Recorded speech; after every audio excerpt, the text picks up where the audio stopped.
Hello friends, welcome back to my channel. આજે હું તમારા માટે લઈને આવી છું પનીર આલુ પરાઠા રેસીપી। વિડિયોને લાસ્ટ સુધી જોજો અને જો ચેનલ સબસ્ક્રાઇબ ના કરી હોય તો ચેનલ સબસ્ક્રાઇબ કરી દેજો જેથી તમને મારો વિડિયો પહેલા મળે। તો ચાલો વિડિયો શરૂ કરીએ। હવે લોટ બાંધવા માટે આપણે 1 વાટકી ઘઉંનો લોટ લીધેલો છે, 1 વાટકી મેંદાનો લોટ લીધેલો છે અને કોથમીર લીધેલી છે। તો ચલો આપણે લોટ બાંધી લઈએ। આપણે તેમાં થોડું તેલ નાખવાનું છે, કોથમીર થોડી એડ કરીશું, 2 પરી તેલ નાખીશું,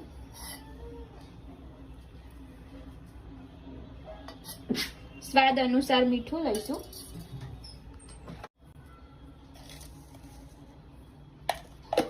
હવે આપણે લોટ બાંધી લઈએ। બધું મિક્સ કરીને ધીરે ધીરે પાણી નાખીને સરસ લોટ બાંધી લઈશું। થોડું થોડું પાણી એડ કરતા જવાનું છે। હવે આપણો લોટ રેડી થઈ ગયો છે, આપણે એને 5 મિનિટ માટે સાઈડમાં મૂકી દઈશું। ફ્રેન્ડ્સ, હવે સ્ટફિંગ માટે હું તમને મસાલો બતાવી દઉં છું। સ્ટફિંગ માટે મેં 2 ઝીણી ડુંગળી સમારેલી છે, 1 વાટકી, 1 ટામેટું છે, એની અંદર લીલું મરચું નાખેલું છે, 1 લીમડો છે, કોથમીર છે, બટેકા લીધેલા છે 4 થી 5 નંગ નાના નાના, 100 ગ્રામ આપણે પનીર લીધેલું છે અને આ પનીરનો મસાલો છે। એની અંદર બીજા મસાલા એડ કરવાના છે જે હું તમને બતાવી દઉં છું। આપણે આ મસાલામાં 1 ચમચી હળદર એડ કરી દઈશું, લાલ મરચું એડ કરી દઈશું, તીખાશ માટે થોડું મરચું એડ કરી દઈશું, 1 ચમચી ધાણા જીરું એડ કરી દઈશું, થોડો ગરમ મસાલો એડ કરી દઈશું। આપણો મસાલો રેડી થઈ ગયો છે। હવે આપણે વઘાર કરી દઈએ। 2 ચમચી તેલ ગરમ થવા મૂકી દીધું છે આપણે। હવે આપણે તેમાં ડુંગળી એડ કરીશું,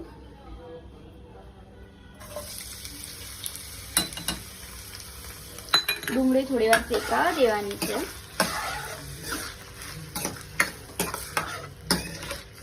ડુંગળી શેકાઈ જાય પછી આપણે બીજું એડ કરીશું।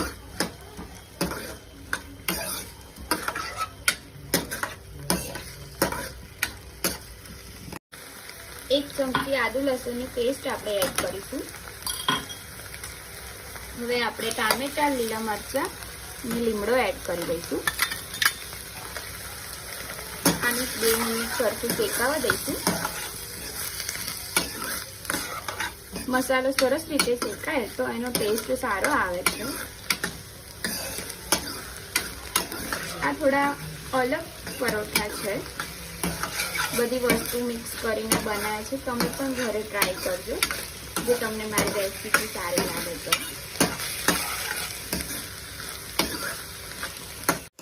તો હવે આપણે તેમાં મસાલા એડ કરી દઈશું। મસાલા નાખીને થોડી વાર મિક્સ કરીશું। મસાલા એડ કર્યા બાદ આપણે થોડી વાર મિક્સ કરીશું। મસાલો ચોટી ના જાય તેની માટે આપણે મિક્સ કરતું રહેવાનું છે। મસાલો સરસ રીતે શેકાઈ રહ્યો છે, ડુંગળી ટામેટાનું બધું। થોડું આપણે પાણી એડ કરીશું જેથી ડુંગળી ટામેટા સરસ રીતે શેકાઈ જાય। 2 મિનિટ માટે એને શેકાવા દઈશું, પછી બીજું નાખીશું મસાલા। મસાલો સરસ રીતે શેકાઈ ગયો છે। હવે આપણે બટેકા એડ કરી દઈશું। બટેકા આવી રીતના નાખવાના છે। બટેકા સરસ રીતે મિક્સ કરીને આપણે પનીરને છીણીને નાખવાનું છે। આવી રીતના સરસ બટેકાને છૂંદો કરીને પછી આપણે મિક્સ કરી દેવાનું છે। હવે આપણે પનીર છીણી નાખીશું। હવે આપણે પનીર છીણી લઈશું। પનીર છીણીને નાખીએ એટલે સરસ રીતે આની અંદર મિક્સ થઈ જાય। તમે પણ આવું જ ટ્રાય કરજો ઘરે।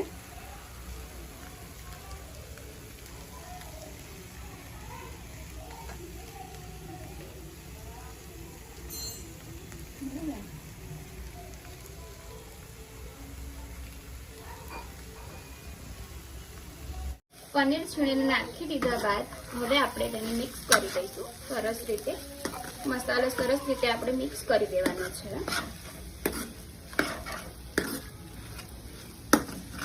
મિક્સ થયા બાદ આપણે ઉપરથી કોથમીર વઘારી દઈશું.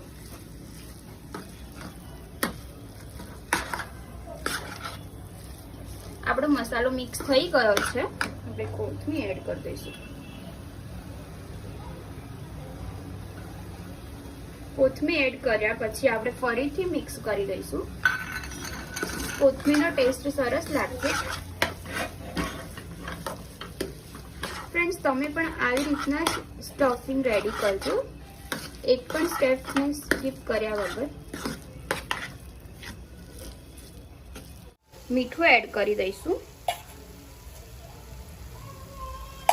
અને 2 ચમચી લીંબુનો રસ એડ કરી દઈશું.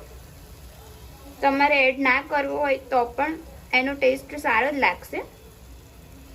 હવે ફરીથી મિક્સ કરી દઈશું. તમે ઘરે જરૂરથી ટ્રાય કરજો અને મને કમેન્ટમાં જણાવજો. હવે આ સ્ટફિંગ રેડી થઈ ગયું છે. હવે આપણે પરાઠા બનાવી દઈશું. હવે પરોઠા વણવા માટે આપણે થોડો લોટ લઈ લઈશું. પરોઠા આપણે વણી લઈશું.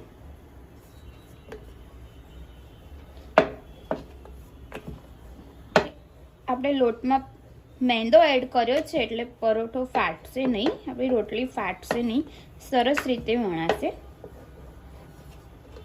સરસ વણી ગોળ પછી આપણે સ્ટફિંગ ભરી દઈશું. રોટલી સરસ વણાઈ જાય એટલે આપણે સ્ટફિંગ ભરી દઈશું. રોટલી સરસ વણી ગઈ છે. થોડું તેલ લગાવી દઈશું. પછી આપણે સ્ટફિંગ ભરી દઈએ.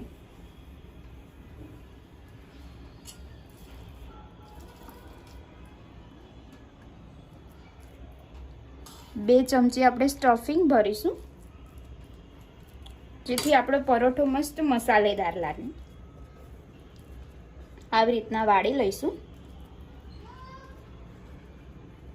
સ્ટફિંગ નીકળે નહીં તેવી રીતે આપણે એને કવર કરી દઈશું. સરસ આપણે વાળી દીધો છે. સેજ ઉપર લોટ નાખીશું. હવે આપણે એને વણી લઈશું.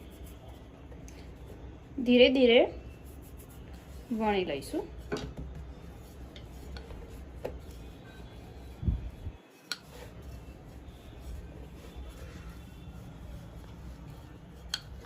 જોઈ રહ્યા છો આપણે સરસ રીતે પરોઠો વણી રહ્યા છીએ. હવે આપણે પરોઠો રેડી થઈ ગયો છે. પરોઠો આપણે તવા ઉપર નાખી દઈએ.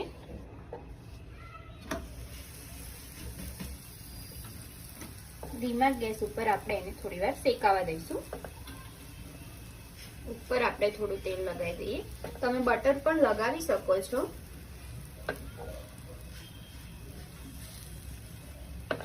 સરસ રીતે પરોઠા તેલ લગાવવાથી શેકાઈ જશે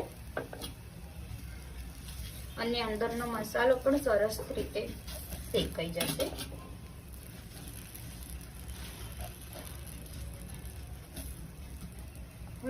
હવે આપણે પરોઠાને ફેરવી લઈશું.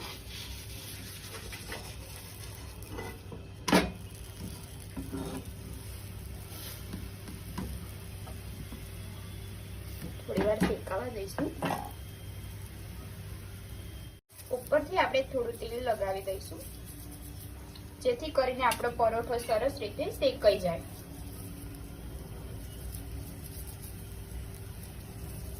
હવે આપણે પરોઠાને પલટી દઈશું.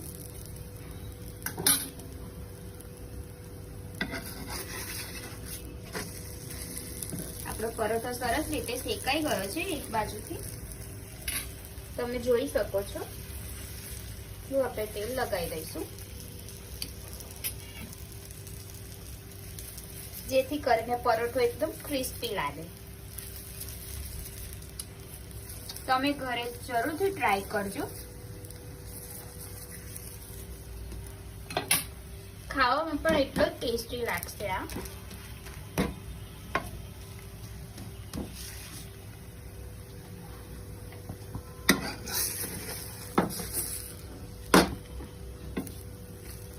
આપણો રેડી થઈ ગયો છે. આવી રીતના આપણે બધા પરોઠા શેકી લઈશું.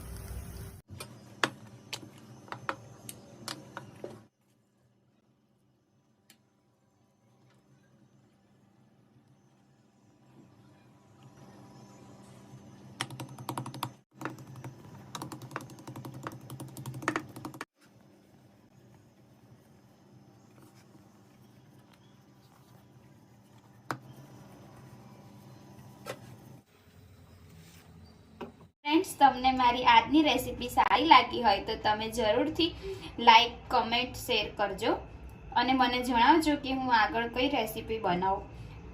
આ પરોઠા એટલા ટેસ્ટી બન્યા છે કે તમને બહુ જ મજા આવશે ખાવાની. તમને આજનો વિડીયો મારો કેવો લાગ્યો તે મને કોમેન્ટ બોક્સમાં જરૂરથી જણાવજો અને સબસ્ક્રાઈબ કરવાનું ના ભૂલતા. મળીએ આપણે નેક્સ્ટ રેસીપી સાથે. જય શ્રી કૃષ્ણ, જય માતાજી.